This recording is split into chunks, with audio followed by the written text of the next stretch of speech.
Bismillahirrahmanirrahim. Assalamualaikum warahmatullahi wabarakatuh. Waalaikumsalam warahmatullahi wabarakatuh. Alhamdulillahi rabbil alamin.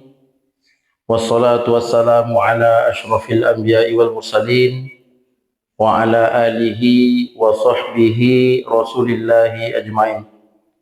Yang sama-sama kami hormati para asatiz, yang kami cintai, anak-anak tahsin, santriwan dan santriwati at-taqwa.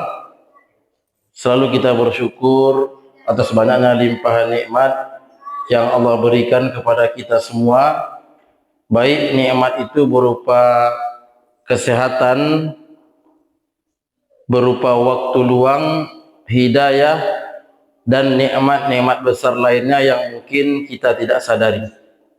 Dan mudah-mudahan kita termasuk golongan hamba-hamba Allah yang pandai bersyukur, dan Allah masukkan kita nanti ke dalam surganya kelak. Amin amin ya rabbal alamin. Anak-anak ustadz yang Ustadz cintai, Al-Quran adalah kalamullah yang agung, yang kita diperintahkan untuk mempelajarinya, membacanya, dan menjadikan Al-Quran sebagai petunjuk untuk kehidupan kita. Nabi kita mengatakan, Iqra'ul Qur'ana fa innahu ya'ti yaumal qiyamah syafi'an li ashabihi. Bacalah Al-Quran, karena sesungguhnya nanti dia akan datang di hari kiamat memberikan syafaat kepada orang yang membacanya. Dan tentu kita sebagai pembelajar Al-Quran atau penghafal Quran memiliki beberapa problem dalam mempelajari Al-Quran tersebut, sehingga problem ini menjadikan kita untuk susah dalam menghafal Al-Quran dan menjadi bencana ilmu. Apa itu problemnya? Yaitu lupa dalam menghafal Quran. Misalkan Fatih, dia telah menghafal surah Al-Qari'ah, namun ketika dia baca ulang ternyata dia lupa, dan ini satu bencana. Kata para ulama, afatul ilmi an-nisyan, bencana ilmu itu adalah kelupaan. Maka hari ini Ustadz ingin memberikan sedikit nasihat, ini terkhususnya untuk diri Ustadz sendiri dan juga para santriwan dan santriwati. Kenapa kita sering lupa dalam membaca Al-Quran atau dalam menghafal Quran, atau jelek hafalan kita? Yang pertama sekali, penyebabnya adalah sering kita jarang mengulang-ulang hafalan yang sudah kita miliki. Misalnya Hafsah punya hafalan surat At-Tolak, tapi Hafsah jarang mengulanginya. Pada saat Hafsah mengulanginya lupa. Misalkan Hafiz Tor ya, dia sudah hafal surah Al-Fatihah misalnya, tapi karena jarang dibaca lupa dia, karena jarang diulang-ulang bacaannya tersebut, sehingga dia lupa. Dan ini adalah penyebab lupa tersebut, karena dia jarang mengulang-ulang bacaannya. Dan para ulama kita telah mengatakan, di antaranya Al-Imam Bukhari. Siapa yang kenal Imam Bukhari? Beliau itu selain hafal Quran, memiliki hafalan hadis bukan ratusan, bukan ribuan, namun bahkan jutaan. Ini Imam Bukhari. Dan beliau mengingatkan kita untuk sering mengulang-ulang hafalan yang kita miliki. Karena sejatinya Al-Quran itu adalah isim masdar, isim masdar dari kata qara'a yaqra'u. Isim masdar ya. Qara'a yaqra'u kan artinya membaca. Kalau Qur'anan artinya bacaan. Kalau bacaan itu kita lupakan atau kita harus sering membaca? Kita harus sering baca, kita harus sering buka buku itu. Kita buka Al-Quran itu, kita baca, kita hafal. Jadi dengan seringnya kita membaca, maka insya Allah hafalan kita akan semakin lengket, semakin kuat, dan kita termasuk orang-orang yang bahagia menjadi seorang hafal Quran. Itu nasihat yang pertama. Yang kedua, kenapa seseorang tersebut sering lupa dalam menghafal Quran atau jeleknya hafalan? Bisa jadi hal tersebut terjadi karena seringnya orang itu melakukan maksiat kepada Allah. Ya, membuat hafalan tersebut menjadi samar, bahkan sampai hilang. Dan hal ini juga pernah dikisahkan oleh seorang ulama besar yang ketika itu dia susah dalam menghafal, yaitu Imam Syafi'i. Imam Syafi'i ini pernah mengeluhkan hafalannya kepada gurunya Al-Waqi'. Dia katakan kepada gurunya, syakautu ila Waqi', aku datang kepada guru Al-Waqi', su'a hifzi, karena jeleknya hafalanku, kata Imam Syafi'i. Ini Imam Syafi'i, bukan kita ya. Yang Imam Syafi'i ini keilmuannya sangat luar biasa. Dia pernah mengeluhkan jeleknya hafalan kepada gurunya. Lalu apa kata gurunya? Fa arsyadani ila tarkil ma'asi, dan guruku menasihatiku agar meninggalkan maksiat. Li'annal ilma nurun, katanya, karena sungguhnya ilmu itu cahaya.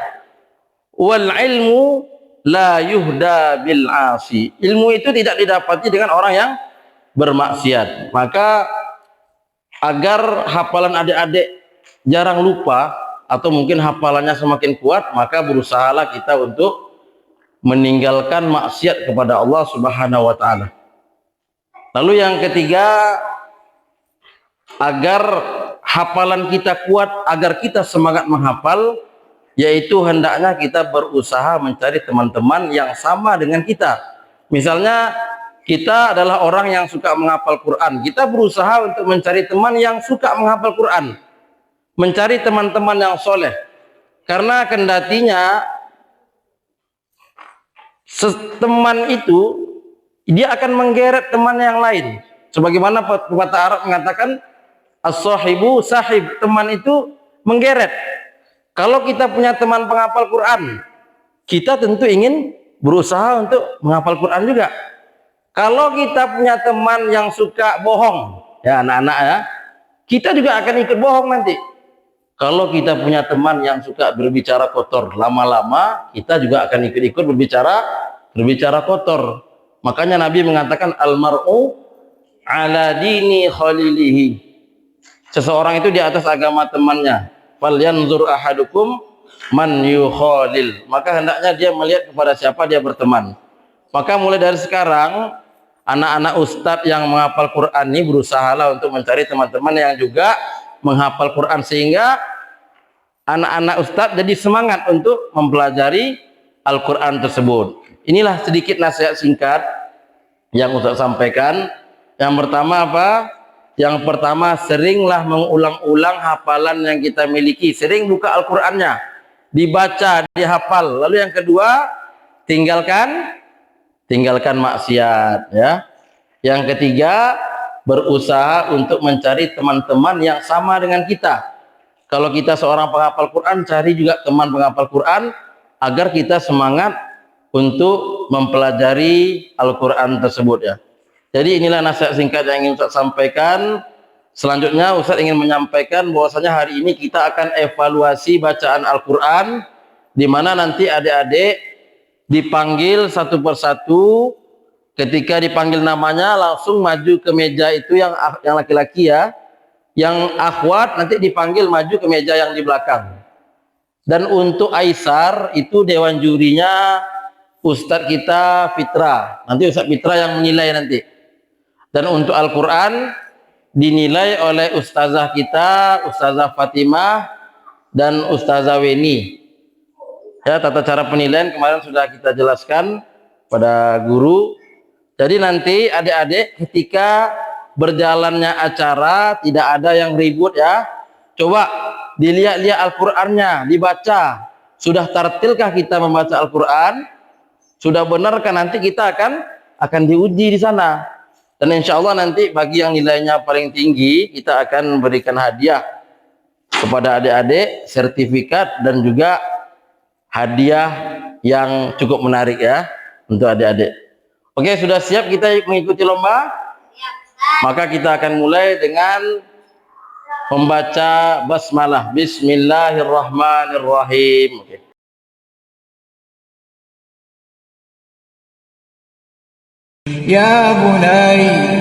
يا بني أقم الصلاة وأمر بالمعروف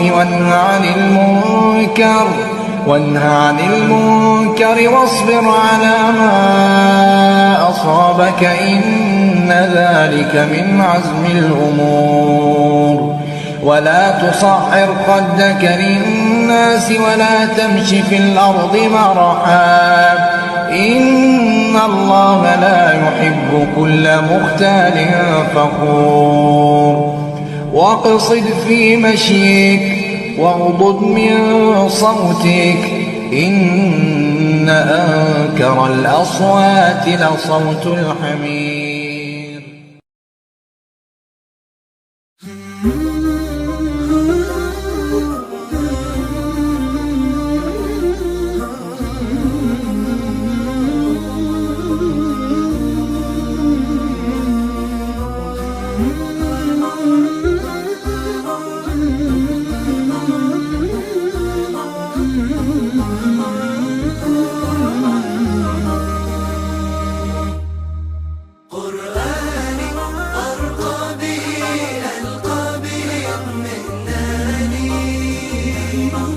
أحياني من غفلتي من زلتي